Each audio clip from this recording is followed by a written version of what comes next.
అందరికీ నమస్కారం అండి. ఇప్పుడు వినబోయే కథ పేరు సంసారంలో హింసావాదం. రచించిన వారు ఆదూరి వెంకట సీతారామూర్తి గారు. కథ విందాము. జానకి, అది పిలుపులా లేదు. తాతల నాటి కంచు కంచం అటక మీద నుంచి కింద పడి బద్దలైనట్టుంది జానకి ప్రాణానికి. కందిపప్పు ధర ఎలాగో అందుబాటులో లేదు. ఈ పప్పు డబ్బా కూడా నాకు అందకుండా పోవాలా అనుకుంటూ పై అలమరలో ఉన్న డబ్బా కోసం కాలి మునివేళ్ల మీద నిలుచుని చేతివేళ్లతో నెమ్మదిగా పప్పు డబ్బాని జరుపుకొస్తున్న జానకి అదే పిలుపు మరోమారు అంతే ఉధృతంతో వినబడడంతో తన ప్రయత్నానికి స్వస్తి చెప్పి ముందు గదిలోకి పరుగులాంటి నడకతో వెళ్ళింది. ఏమిటటా పొద్దున్నే అంటూను.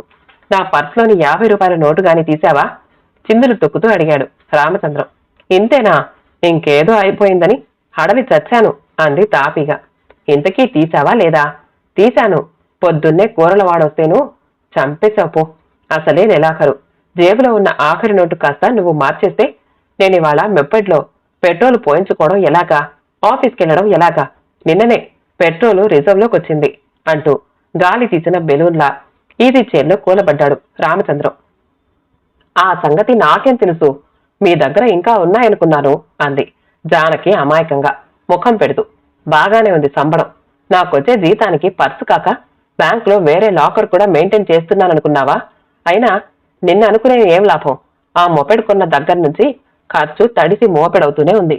ఎప్పుడు పెట్రోల్ పోయించాలన్నా గంటమే. ఏ ముహూర్తానికి కొన్నానో గాని కొన్న కొద్ది నెలలకే పెట్రోల్ ధర రెట్టింపైపోయింది. సర్లేండి, ఇంకెప్పుడు మిమ్మల్ని అడగకుండా తీయను అని. ఇంతకీ పెట్రోల్ సంగతి ఏం చేయదలుచుకున్నారు అని అడిగింది. ఏముంది, ఆదిలో వాల్మీకి చేసిన పనే అంటే అర్థం కానట్టు చూసింది జానకి. అదేనోయ్, దారి కాయడమన్నమాట. ఈ 4 రోజులు దారి కాసి ఆఫీస్కి వెళ్తున్న వారు ఎవరి బండి వెనక్కో ఎక్కేయడమే. ఛ, అదేం బాగు? అదే బాగు. వెనకటికి వాహనమూర్తి అని బెజవాడ బ్రాంచీలో మాతో పనిచేసేవాడు. వాహనమూర్తా? అదేం పేరు? మధ్యలోనే అడ్డొచ్చింది జానకి. అసలు పేరు వామనమూర్తిలే. మా వాళ్లు పెట్టిన ముద్దు పేరు వాహనమూర్తి. రోజు వాళ్ళింటి దగ్గరలో ఉన్న జంక్షన్లో కాసి మా మేనేజర్ గారి కారు దగ్గర నుంచి మా ప్యూన్ సైకిల్ వరకు ఏ వాహనం వచ్చినా మొహమాట పడకుండా ఆపేసి ఎక్కేయడమే అతని హాబీ. సొంత డబ్బుతో బస్ ఎక్కి ఆఫీస్కి వెళ్ళకూడదని అతని అభిప్రాయమేమో మరి. ఇటువంటి నెలాఖరి కష్టకాలంలో అతనే నాకు మార్గదర్శి అన్నాడు రామచంద్రం నవ్వుతూ. ఇదిగో జానకి, మళ్ళీ నేను చెప్పలేదనకు. ఇక మీదట నెల జీతం చాలా పొదుపుగా వాడుకోవాలి. జీతాల నాడు భార్యకు ఇంటి ఖర్చుల కోసం డబ్బిస్తూ అన్నాడు రామచంద్రం. నేను కాపురానికి వచ్చింది మొదలు మీ నోటి నుంచి ఇదే మాట వింటున్నాను. నాకిదేం కొత్త? అలాగే రండి అంది జానకి. అది కాదు జానకి, నీకు తెలియందేముంది? వచ్చే నెలలో రవి హాస్టల్ ఫీజు పంపాలా? మరి 4-5 నెలల్లో రమను కాలేజీలో చేర్పించాలి కదా. కాలేజీ ఫీజులు, డొనేషన్లు, డ్రస్సులు, పుస్తకాలు వీటన్నింటికీ కావాలి కదా. వచ్చేది ఒక్క జీతం. ఇవన్నీ జీతంలోనే అంటే కష్టమే. అటువంటి వాటికి ఏ ప్రావిడెంట్ ఫండ్ అడ్వాన్స్ పెట్టాలి మరి అంది జానకి తెలివిగా. అదే ఊట బాగా ఏమిటి? తోడుతున్న కొద్దీ ఊరటానికి. ఆ మధ్య మీ చిన్న చెల్లి పెళ్లికి హైదరాబాద్ వెళ్ళినప్పుడు పెట్టేశానుగా. మన ఖర్చులు ప్రజెంటేషను కలిపి 1500కు పైనే అయ్యింది. మిగిలింది చిల్లరాపులు తీర్చడానికి, స్కూల్ ఫీజులకి, ప్రైవేట్ ఫీజులకి సరిపోయింది. అయితే ఇంతకీ ఏమంటారు? ఆ అడ్వాన్స్ తాలూకా కోత వల్లే జీతం తక్కువ వస్తుంది. మళ్ళీ అప్పు చేసే వరకు పొదుపుగా వాడమని మొరపెట్టుకుంటున్నాను అన్నాడు రామచంద్రం. సర్లేండి, ఈ మారు లోను పెట్టినప్పుడు రమకి మెళ్ళోకి గొలుసు చేయిస్తే గాని ఊరుకునేది లేదు. ఎదుగుతున్న పిల్ల, ఆ మాత్రం బంగారం పిసరు ఒంటి మీద లేకపోతే బాగుండదు అంటూ లేచి ముందుకు పడిన వాలుజడను విసురుగా వెనక్కి విసిరి లోపలికి వెళ్ళిపోయింది జానకి. అటువంటి సమయాల్లో ఆమెకు ఎలా చెప్పాలో అర్థం కాదు రామచంద్రానికి. జానకి అన్నీ తెలుసు, కానీ మధ్యతరగతి బతుకైపోయిందే అన్న చిరాకు. ఇంకా ఏమైనా అంటే సంపాదనకు సరిపోయేటట్టు ఖర్చులు కుదించుకోవడం కాదు, ఖర్చును బట్టి సంపాదనను పెంచుకోవాలి అంటుంది. ఆఫీస్ నుంచి ఇంటికొచ్చిన రామచంద్రానికి కాఫీ కప్పులు అందిస్తూ చెప్పింది జానకి. మా కాంతి పిన్ని 3వ కూతురు రాజ్యం వాళ్ళు లేరు, బొలంగిర్లో ఉంటారు. ఉంటే వాళ్ళు మన ఇంటికి వస్తున్నారండి. ఉత్తరం రాసింది. ఏమిటి విశేషం? ఇక్కడేమైనా పెళ్ళా? పెళ్లిళ్ళకే గాని రాకూడదా ఏమిటి? మనింటికే, మనల్ని చూడ్డానికే వస్తున్నారు అంటూ ఉత్తరం అందించబోతూ, ఏమిటి మొహం అలా పెట్టేశారు అంది. ఏం లేదులే అంటూ ఓ బరువైన నవ్వు నవ్వి ఊరుకున్నాడు. మీ నవ్వును అర్థం చేసుకోలేనంత తెలివి తక్కువ దాన్నేం కానులేండి. మా వాళ్ళొస్తే మీకు ఖర్చు అంతేగా. తల్లి తోడు అన్నాక రాకుండా ఉంటారా, ఉండకుండా ఉంటారా? జానకికి కోపం ముంచుకొస్తున్నట్లు గ్రహించాడు రామచంద్రం. ఆమెకు కోపం వస్తే ఏం జరుగుతుందో అతనికి తెలుసు. అందుకే ఇంతకీ ఉత్తరం రాసిందెవరట అంటూ విషయం మార్చాడు. ఇంకెవరు? చెల్లాయే అంది జానకి. కుటుంబ సమేతంగా వస్తున్నప్పుడు పోని ఆ ఉత్తరమేదో ఆయన గారు, అదే మీ మరిది నాకే రాయొచ్చుగా. ఈ బాణానికి జానకి కాస్త చల్లబడింది. పోన్లేండి, ఎన్నేళ్లకో వాళ్ళు మన ఇంటికి వస్తున్నారు. 4 రోజులుండి వెళతారు. ఇందులో తప్పు పట్టుకోవడానికి ఏముంది అంది. అవునవును అంతేలే అంటూ లోపలికి వెళ్ళిపోయాడు రామచంద్రం. 2 రోజుల తర్వాత సాయంకాలం ఆఫీస్ నుండి వచ్చి గుమ్మంలో కాలు పెడుతూనే ఆశ్చర్యపోయాడు రామచంద్రం. ఇల్లు వాకిలి శుభ్రంగా ముగ్గులతో నిండున్నాయి. గుమ్మాలకి కిటికీలకి ఇస్త్రీ మడతల కర్టెన్లు వేలాడుతున్నాయి. డ్రాయింగ్ రూమ్ లో ముందు గదిలో మేజా బల్ల మీద అందంగా ఫ్లవర్ వాజ్ లో పువ్వులు అలంకరించి ఉన్నాయి. విషయం అర్థమయ్యింది. ఎవరు సర్దారో గాని ఇల్లు చాలా చక్కగా నీట్ గా సర్దారు అన్నాడు జానకి చేతిలోని కాఫీ కప్పు అందుకుంటూ. బాగానే ఉంది.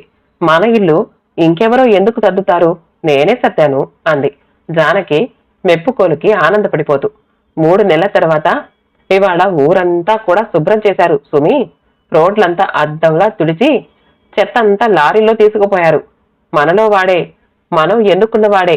అయినా పై ఊరి నుంచి వస్తున్నాడుగా ఆ మంత్రి పుంగవడి కోసం ఆ షోకంతా. ఎంతమంది ఉన్నా మనకి మాత్రం ఈ శుచి శుభ్రత అక్కర్లేదు అన్నాడు రామచంద్రం. జానకి ఏదో లీలగా అర్థమైంది. ఆ నెపం మీదే నన్ను ఎగతాళి చేయనక్కర్లేదు. రోజు మనం ఎలా ఉంటున్నా కొత్త వాళ్ళు వస్తుంటే ఇల్లు వాకిలి సర్దుకోకపోతే ఏం బాగుంటుంది అంటూ కోపంతో చెంపలు ఎర్రబారుతూ ఉండగా వంటింట్లోకి వెళ్లిపోయింది. విషయం చెప్పాను, ఆ మాత్రం దానికే కోపం వచ్చేస్తే ఎలా? ఇంతకీ మీ వాళ్ళు ఎప్పుడొస్తున్నారంటావు అంటూ వంటింట్లోకి నడిచాడు. ఎప్పుడో ఏమిటి, రేపేగా అంది జానకి కాస్త తగ్గి. వంటిల్లంతా తెప్పించిన కిరాణా సామాన్ల పొట్లాలతో నిండుంది. రామచంద్రం ఏదో అనపోయి ఊరుకుని యువతలకి వచ్చేశాడు. రాత్రి భోజనం అయ్యాక పక్క తిరుపుతూ ఏదో గుర్తొచ్చిన దానిలా, అన్నట్టు మీరు ఓ 2 రోజులైనా సెలవు పెట్టాలండి అంది. ఎందుకు? అప్పడాలు గాని వత్తాలా? ఏం కాదు, వాళ్ళు ఈ ప్రాంతం ఎప్పుడూ రాలేదు కదా. ఇక్కడ ఈ చుట్టుపక్కల చూడాల్సినవి చూపించొద్దు. ఒకరోజు సింహాచలం కూడా వెళ్లాలని రాసిందండి. ఇకనే ముందుగానే అన్ని ఫిక్స్ చేసుకుని మరీ వస్తున్నారన్నమాట. మంచిదే. ఒక్క సింహాచలం ఏమిటి, Sagaradurga, Kailasagiri, port, shipyard, beach, Bheemili ఇవన్నీ కూడా చూడొద్దు. ఇంతకీ సెలవు పెడతారు కదా? అది మాత్రం నా చేతిలో లేదు జానకి. అవతల మా జోనల్ మేనేజర్ క్యాంప్ కూడా ఉంది అన్నాడు. ఏమో, నాకు అవేం తెలియవు. మీరు సెలవు పెట్టాల్సిందే. చూద్దాంలే. 2 సూట్ కేసులు 2 ఎయిర్ బ్యాగ్లతో ఆటో దిగారు రాజ్యం, సుందర్రావు. సరిగ్గా ఆ సమయంలో వీధి గుమ్మంలోనే కూర్చుని ఉన్నారు జానకి, రామచంద్రం. రండి రండి, రావే రాజ్యం అంటూ సాదరంగా వాళ్ళిద్దరినీ ఆహ్వానించింది జానకి. ఆమె ఆనందానికి అంతులేదు. ఇన్నాళ్లకి మా చెల్లాయిని మా ఇంటికి తీసుకొచ్చారు మరిది గారు అంది సుందర్రావుతో. అతను నవ్వి ఊరుకున్నాడు కాని మాట్లాడలేదు. వీడేనేమిటి నీ సుపుత్రుడు? 3వ నెలలో అనుకుంటా వీణ్ణి చూశాను. ఇప్పుడు 3 ఏళ్లుండవు అంది జానకి రాజ్యం పక్కనే బాల వీరుడిలా నిలుచుని ఇల్లంతా కళ్లతోనే అంచనా వేస్తున్న రాజ్యం కొడుకును చూసి. అవును, 3 వెళ్ళాయి, ఇప్పుడు 4 నడుస్తోంది అంది రాజ్యం. ఇకనే బళ్ళోకెళ్లే వయసు వచ్చేసిందన్నమాట. ఏం బడో ఏం చదువు, చిన్న క్లాసులకు కూడా వేలకు వేలు పోయాల్సి వస్తోంది. ఏబిసిడి అనే 4 అక్షరాలు వచ్చేసరికి 4 వేలైపోతోంది అంది రాజ్యం. నయమే, బియ్యి అనే 2 అక్షరాలు సంపాదించడానికి 2 లక్షలైపోతోంది మరి అన్నాడు రామచంద్రం. బావగారు మంచి జోకే వేశారు అంటూ నవ్వి, ఇంతకీ నీ పిల్లలేరే అక్క అని అడిగింది రాజ్యం. సెలవులకి వాళ్ళ తాతగారు వచ్చి తీసుకెళ్లారు చెప్పింది జానకి. ఇల్లంతా ఇంత నిశ్శబ్దంగా ఉంది. కొంపదీసి మీ చుట్టాలు గాని వెళ్లిపోయారేమిటి జానకి అన్నాడు రామచంద్రం ఆఫీస్ నుంచి వస్తూనే. జానకి ముఖం చిన్నబుచ్చుకుని, బాగుంది, అప్పుడే 2 రోజులేగా అయ్యింది. అయినా చుట్టాలేమిటి చుట్టాలు, అది నా చెల్లెలు. అలా బీచ్కి వెళ్ళొస్తామని వెళ్లారు అంటూ కాఫీ అందించి, ఇదయ్యాక మీరు నాకు పని చేసి పెట్టాలి అంది శాంతంగా. ఏమిటో అది? పచ్చడి గాని రుబ్బి పెట్టాలా? అది కాదండి, మా రాజ్యం కొడుక్కి పాలు తాగేటప్పుడు బిస్కెట్లు పాలల్లో ముంచుకుని తినే అలవాటుందట. అవి లేవని పాలు ముట్టడం లేదు. వాడు బడవ. ఓ 4 బిస్కెట్ ప్యాకెట్లు తెచ్చి పడేశారంటే ముందు కంగు తిన్నాడు రామచంద్రం. ఆ వెంటనే నిలదొక్కుని, ఎందుకు తేను? మా చక్క కొని తెస్తాను. ఇంకా ఏం కావాలో అన్నీ ఒక్కసారి చెప్పే అన్నాడు, కాస్త వ్యంగ్యాన్ని మాటల్లో కలిపి. పడుకోబోయే ముందు ఏదైనా పండు తిని పడుకోవడం అలవాటు చేసిందది. ఓ డజన్ అరటిపళ్ళు కమలాలు తెచ్చేశారంటే ఓ 4 రోజులుంటాయి. మనం ఎలాగూ యాపిల్స్ కొనివ్వలేం కదా. అవునవును, పళ్ళు తినడం వాడి ఆరోగ్యానికి మంచిదే. అన్నట్టు మీ చెల్లెలి మొగుడు ఏ బ్రాండ్ సిగరెట్లు కాలుస్తాడంటావు? వ్యంగ్యంలో కాస్త హేళన కూడా మిలాయించాడు రామచంద్రం. అతను ఇంట్లో సిగరెట్లు కాల్చడండి. ఎప్పుడైనా బుద్ధి పుడితే ఒక్కటో ఆరో పైకి పోయి కాల్చుకొస్తాడట అంది జానకి మామూలు ధోరణిలోనే. బతికించావు అంటూ లేచి చెప్పుల స్టాండ్ దగ్గరికి నడిచాడు రామచంద్రం. అక్కడ అతనికి కావలసినవేవో కనిపించలేదు. అవును, నా చెప్పులేవి? గావు కేక పెట్టాడు. ఇప్పుడు ఆ చెప్పులెందుకు? బూట్లేసుకు వెళుతురు అంది జానకి లోపల నుంచి. ఇప్పుడేగా బూట్లలో నుంచి పాదాలు బయటికి తీశాను. ఇంతకీ నా చెప్పులేమైపోయాయో చెప్పవే? కొంపదీసి ఏ కుక్కైనా ఎత్తుకెళ్ళిందేమిటి అన్నాడు. కుక్క కాదు, నక్క కాదు, మా చెల్లెలి మొగుడు వేసుకెళ్ళాడు. అతని చెప్పేదో తెగిందట అంది జానకి నెమ్మదిగా. అందుకని నా కొత్త చెప్పులేసుకుని బీచ్కి వెళ్తాడా? రామచంద్రానికి కోపం తారాస్థాయిలో వచ్చేసింది. నోరు తెరిచి అడిగితే ఎలా కాదనగలను చెప్పండి? అప్పటికి మా రాజ్యం మొహమాట పడుతూనే అడిగింది. జానకి ముఖం చూసి మరేం మాట్లాడలేకపోయాడు రామచంద్రం. బాత్రూం చెప్పులేసుకుని నడిచాడు. వడ్డించేశాను, వచ్చేయండి. వంటింట్లో నుంచి జానకి కేక వేసింది. అప్పటికే సుందర్రావు రాజ్యం వంటింట్లోకి చేరినట్టు గ్రహించాడు రామచంద్రం. చదువుతున్న పుస్తకం అక్కడ పడేసి బట్టలు మార్చుకుని లుంగీ చుట్టుకుంటూ ఉండగా వీటి గుమ్మంలో అలికిడయ్యింది ఎదురింటి రంగారావు. అర క్షణంలోనే అంతా గ్రహించేసి భోజనానికి లేస్తున్నట్లున్నారు, కానివ్వండి తర్వాత వస్తా అంటూ లోపలికి చూసి ఎవరు చుట్టాలొచ్చినట్లున్నారు అడిగాడాయన. ఈలోగా లోపల నుంచి జానకి రానే వచ్చింది. మా పిన్ని కూతురు వాళ్ళు వచ్చారండి అంది నవ్వు ముఖంతో. అలాగా, సంతోషం. మీరు భోజనానికి వెళ్ళండి, నేను కాసేపు కూర్చుంటాను అంటూ గదిలోకి చొరవగా వచ్చాడు. ముందు గదిలో బుద్ధిగా మఠం వేసుకుని టీవీ చూస్తున్న రాజ్యం కొడుకు అతన్ని కళ్ళబడ్డాడు. ఈ అబ్బాయి ఎవరు? మీ వాళ్ళబ్బాయా అని అడిగాడు జానకి వంక చూసి. అవునండి, బాపు గారి పుడుగులా ఉన్నాడు అంటూ వాడి పక్కనే బైఠాయించి, ఏం పేరు నాయనా నిధి అని అడిగాడు. వాడు మాట్లాడలేదు, కనీసం తల తిప్పైనా చూడలేదు. చెప్పు నాయనా, నీకేదైనా పేరుందా అని అడుగుతున్నారు అన్నాడు రామచంద్రం. వాడు టీవీ చూస్తున్నప్పుడు బ్రహ్మదేవుడొచ్చినా మాట్లాడు అంది జానకి. ఓహో, అదా సంగతి, మంచిదే. ఇంతకీ ఆ కుర్రాడి చేతిలో ఆ రాయేమిటి అని అడిగాడు రంగారావు. దాని గురించి మాత్రం అడక్కండి అన్నాడు రామచంద్రం. పని ఉన్నదానిలా లోపలికి వెళ్ళిపోయింది జానకి. ఏమో, ఏదైనా రహస్యమా? మా టీవీ 4 రోజులు ఉండాలంటే రహస్యమే మరి. అదేమిటండి అన్నట్టు చూశాడు రంగారావు. ఆ అబ్బాయి టీవీ చూస్తున్నప్పుడు ఆ టీవీ ఆపేసినా వాడి గురించి మాట్లాడినా ఆ రాయలేదు, దాన్నుచ్చుకుని కొట్టేస్తాడా? మనిషిని కాదు, ఆ టీవీని బద్దలు కొట్టేస్తాడు అన్నాడు రామచంద్రం. రంగారావు గుండెల మీద చెయ్యేసుకుని వెనక్కి వాలి, హారిబీడి బండబడా, కష్టమే అన్నాడు. కష్టమే అని నెమ్మదిగా అంటారేమిటి? కీమని దూరదర్శన్ కేంద్రం ఓపెన్ అయిన దగ్గర నుంచి బుస్సుమని ప్రసారాలు అయిపోయే వరకు, లేదా వాడికి నిద్ర వచ్చే వరకు ఆ టీవీ అలా ఆన్ అయి ఉండాల్సిందే అన్నాడు రామచంద్రం గొంతు తగ్గించి. ఎలా భరాయిస్తున్నారండి బాబు ఈ పిల్ల రాక్షసుణ్ణి అంటూ లేచి, ఈ వారం వీక్లీ ఓ మారిచ్చారంటే సీరియల్ చదివిచ్చేస్తాను అన్నాడు రంగారావు. సాయంకాలమే వచ్చింది, ఇంకా చూడలేదు, అయినా తీసుకెళ్ళండి అంటూ వీక్లీ అతని చేతికిచ్చి వీధి తలుపు వేశాడు రామచంద్రం. క్రమంగా సాయంకాలాలు ఆఫీస్ నుండి త్వరగా రావడం మానుకున్నాడు రామచంద్రం. పార్కుకో, ఎగ్జిబిషన్కో, బీచ్కో ఇలా ఎక్కడికో అక్కడికి తీసుకెళ్లమని రోజు ప్రపోజల్ ఉంటుంది మరి. నెమ్మదిగా 7 గంటలకు ఇల్లు చేరిన రామచంద్రానికి ఇల్లంతా నిశ్శబ్దంగా అనిపించింది. ఆలస్యానికి కారణాలు అడుగుతూనే కాఫీ అందించింది జానకి. వాటికి ఇష్టం వచ్చిన సమాధానాలేవో చెప్పేసి, ఇంతకీ మీ వాళ్ళు ఏ సినిమాకి వెళ్లారంటావు అని అడిగాడు. ఆ ప్రశ్నలో ఏదో దెప్పికోలు హేళన కనిపించింది జానకి. ఏమో, మా రాజ్యానికి లేదు గాని అతడికి సినిమా పిచ్చి ఎక్కువే అంది. అవునవును, మన బంగారం ఎప్పుడూ మంచిదే, అది కాదులేండి, అతను కాస్త జల్సారాయుడే, పైగా పట్నం వచ్చాడు. పెళ్ళాన్ని ఆ మాత్రం బయట తిప్పకపోతే బాగుండదని. అవునవును, ఎందుకు బాగుంటుంది? బాగు ఓగు బాగా తెలిసినవాడు కదా. సినిమా చూడాలని అతగాడు ప్రపోజల్ పెట్టినాడు, ఖర్చు మనమే భరించాలి. మనం తీసుకెళ్లినప్పుడు మనమే భరించాలి.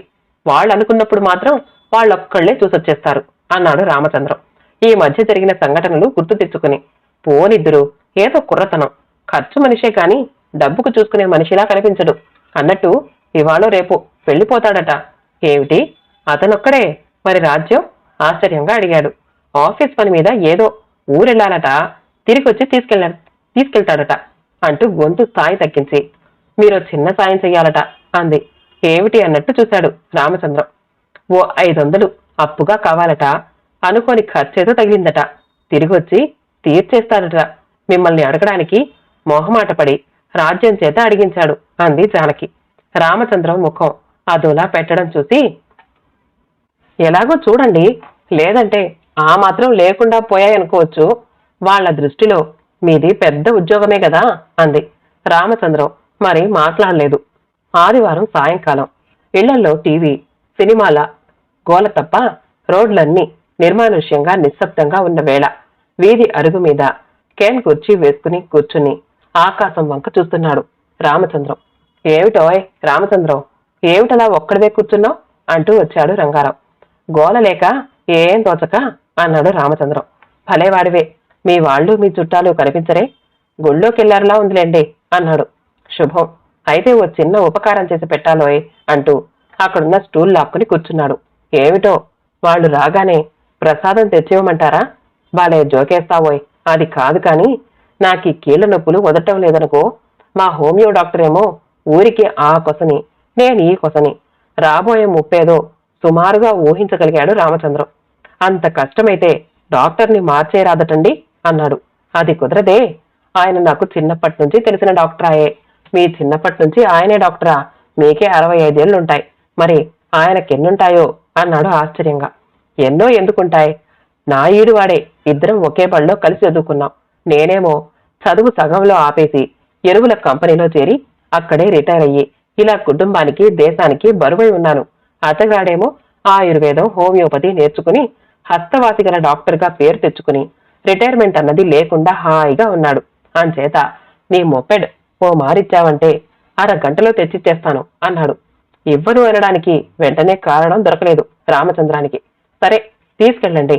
1/2 గంట దాటిందో నేనే ఏ బ్యాటరీ లైటో వేసుకుని మీకోసం బయలుదేరాల్సి ఉంటుంది. మీ మనవళ్ళు వేసే ప్రశ్నలు భరించలేక.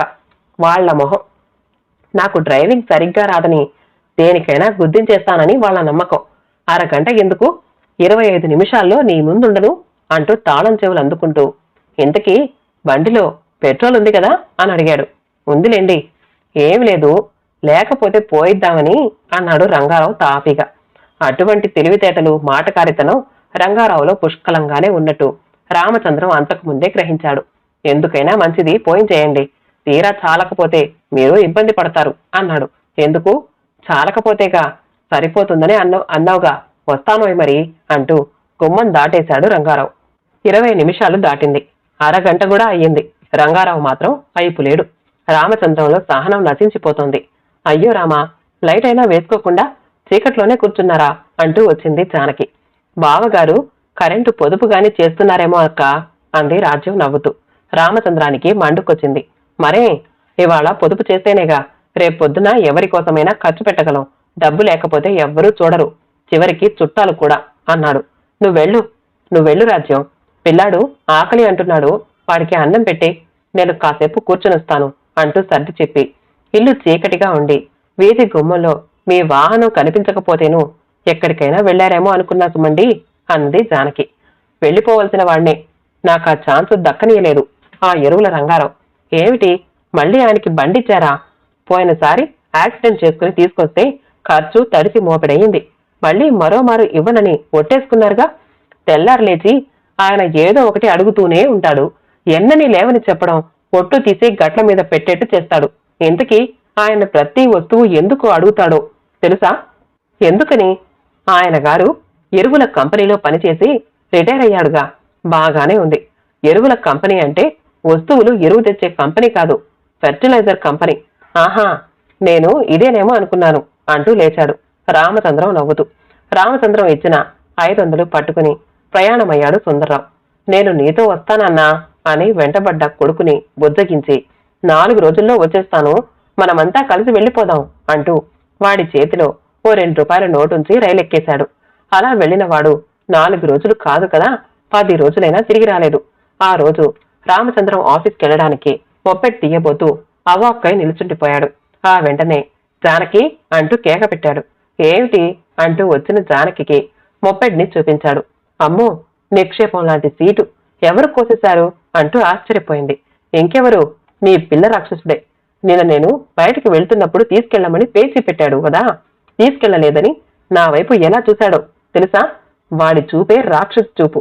అదేదో ఇంగ్లీష్ సినిమాలో చూపించినట్టు వాడు గట్టిగా చూస్తూనే వస్తువులు నాశనమైపోతాయి అన్నాడు రామచంద్రం కోపంగా.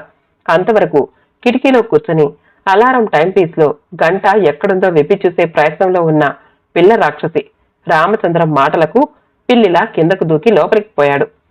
ఊరుకోండి, మా రాజ్యం వింటే బాగోదు అన్నదే కాని జానకి అనుమానంగానే ఉంది వాడే ఈ పని చేసుంటాడని. ఉదయం నా రేజర్ సెట్లోని ప్లేడు కనిపించకపోతేనే అనుకున్నాను. మన ఇంట్లో ఎప్పుడైనా ఇలా జరిగిందా అంటూ వాచి చూసుకుని పులిని చూసిన వాళ్ళ పరిగెత్తాడు మొప్పెడ్తో సహా ఆఫీస్కి. ఆ రాత్రే పప్పులు బియ్యము అయిపోయాయని తెప్పించమని రామచంద్రానికి ఇండెంట్ పెట్టింది జానకి. అప్పుడే అయిపోవడం ఏమిటి? రామచంద్రం ఆశ్చర్యపోయాడు. జానకి కోపం వచ్చింది. అది గ్రహించి, అవును, సుందర్రావు వెళ్ళి ఎన్నాళ్ళయిందంటావు టాపిక్ మారుస్తున్నట్టుగా అడిగాడు. జానకి అర్థమైంది. ఏమో, ఇవాళే ఉత్తరం వచ్చింది రాజ్యానికి అతని దగ్గర నుంచి. వాళ్ళ దూర బంధువులు ఎవరో పోయారట, అంచేత అతనికి మైలట. అది పోయాక వచ్చి తీసుకెళ్లే ఉద్దేశంలో ఉన్నాడట అంది. పోయింది దూర బంధువు, మైల ఆయనకి, ఖర్చు మనకీను అన్నాడు రామచంద్రం వెటకారంగా. ఖర్చంటే ఎలా?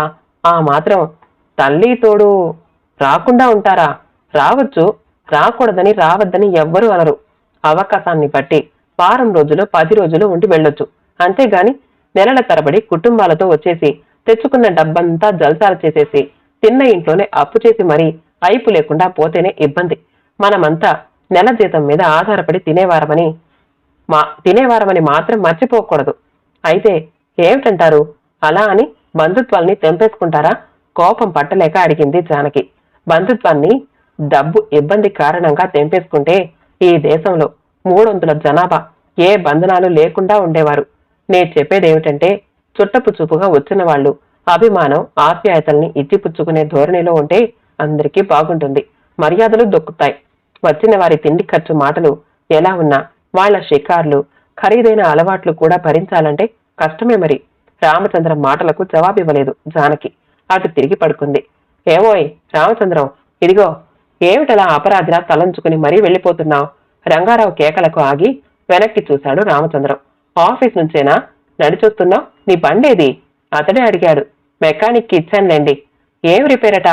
ఏదోలేండి, ఇంట్లో చుట్టాల అబ్బాయి ఉన్నాడు కదా, ఏవో తుంటరి పనులు చేస్తూ ఉంటాడు క్లుప్తంగానే జవాబిచ్చాడు రామచంద్రం. అబ్బా, ఆ కుర్రాడా? నువ్వేం అనుకోకు గాని వాడు రాక్షసుడే. నిన్ను మీ ఆవిడకి ఓ పెద్ద గండం గడిచింది కదా రామచంద్రం ఆశ్చర్యంగా అతని వంక చూసి, ఏం జరిగింది అన్నాడు. అయ్యో, మీ ఆవిడ చెప్పలేదా? నిన్న మధ్యాహ్నం టిఫిన్ చేద్దామనో ఏమో మీ ఆవిడ మిక్సీలో ఏవో వేసి మిరపకాయల కోసమో ఉప్పు కోసమో పక్కకు తిరిగిందట. ఇంతలో ఆ రాక్షసి వెధవలేడు, వాడు నెమ్మదిగా వెళ్లి మీ ఆవిడ అందులో చేయి పెట్టేలోగా బటన్ నొక్కేశాడు. ఇంకేముంది, ప్లగ్ అప్పటికే పెట్టేసిందేమో, మోటార్ సర్రుమని తిరిగి అందులో వేసినవన్నీ మీ ఆవిడ ముఖం మీదకి తుళ్ళేశాయి. ఒక్క క్షణం ఆలస్యమైతే వేళ్లు తెగిపోను. భయపడిందేమో. మీ ఆవిడ వణుకు తగ్గడానికి 1 గంట పట్టింది. ఆ సమయంలో చదివేసిన పేపర్ ఇచ్చేయడానికి వెళ్లిన నేను అక్కడే ఉన్నాను అన్నాడు రంగారావు. రామచంద్రానికి పిల్ల రాక్షసి మీద చెప్పలేనంత కోపం వచ్చింది. విషయం తనకి చెప్పనందుకు, అటువంటి వారిని నెత్తిన పెట్టుకున్నందుకు జానకి మీద కూడా అతనికి కోపం వచ్చింది. ఇంతకీ వాళ్ళింకా ఎన్నాళ్ళుంటారంటావు అడిగాడు రంగారావు. అది తెలిసే ఇకనే వచ్చి అప్పుడే నెల మీద 10 రోజులయ్యింది. ఆయన గారేమో ఆఫీస్ పనులంటూ ఉడాయించాడు. అతగాడొచ్చి తీసుకెళ్లాలట. నాకు మాత్రం ఇదంతా ఓ నాటకంగా అనిపిస్తోంది అన్నాడు. అవునా, నాటకమైతే మనము ఓ నాటకం ఆడేయడమే. మొహమాట పడితే అప్పుల్లో కూరుకుపోతావయ్యా. అనుభవజ్ఞుణ్ణి అడిగి తెలుసుకోమన్నారు అనుభవజ్ఞుణ్ణి అడిగి తెలుసుకోమన్నారు. శ్రేయోభిలాషిని కాబట్టి అడక్కపోయినా చెప్తాను, నువ్వు ఒప్పుకుంటే. రామచంద్రం ఆశగా అతని వంక చూశాడు. గురువారం సాయంకాలం రంగం సిద్ధమైంది. ఇదిగో జానకి, విలాయ్ నుంచి ఉత్తరం వచ్చిందోయ్. పెద్దన్నయ్య వాళ్ళు రేపు ఆదివారం వస్తున్నారు అన్నాడు రామచంద్రం ఆఫీస్ నుంచి వచ్చి బట్టలు మార్చుకుంటూ. ఏమిటో విశేషం అంటూ వచ్చింది జానకి. 2 ఏళ్లలో రిటైర్ అయిపోతున్నాడుగా. లీవ్ ట్రావెల్ కన్సెషన్ మీద కన్యాకుమారి వరకు వెళుతున్నారు. దారే కదా అని. ఆదివారం అంటే రేపొచ్చే ఆదివారమేనా బావగారు అడిగింది రాజ్యం. అవును, మేము కలుసుకుని 10 ఏళ్లు దాటిపోయింది కదూ జానకి అంటూ భార్య వంక తిరిగి, మొదటిసారి మన ఇంటికి వస్తున్నారు. ఎలాంటి మర్యాదలు చేస్తావో మరి అన్నాడు రామచంద్రం. నాకు చేతనైనంత మట్టుకు వండి పెడతాను. వాళ్ల అలవాట్లు పద్ధతులు ఇంకా మీరే చూసుకోవాలి అంది జానకి. ఏముంది, వాళ్ళు మనలా 2 పూట్ల అన్నం తినరు. రాత్రులు రొట్టెలు పాలు పళ్ళు తీసుకుంటారు. ఉదయం పూట మామూలే. అయితే పళ్ళు పాలు వాళ్లే కొనుక్కుంటారు. అటువంటి వాటి విషయంలో మరొకరికి భారం కావడం మా అన్నయ్యకి ఇష్టం ఉండదు. ఇక వాళ్లున్న ఆ వారం రోజుల పాటు తిరగడానికి ఓ ఆటో కానీ టాక్సీ కానీ వాళ్లే ఏర్పాటు చేసుకుంటారు. సర్లేండి, అన్నీ వాళ్లే చూసుకుంటే ఇంకా మనం చేసే మర్యాదలే ఉంటాయి. మనసు పడి చేసే మర్యాదలే ఉంటాయి.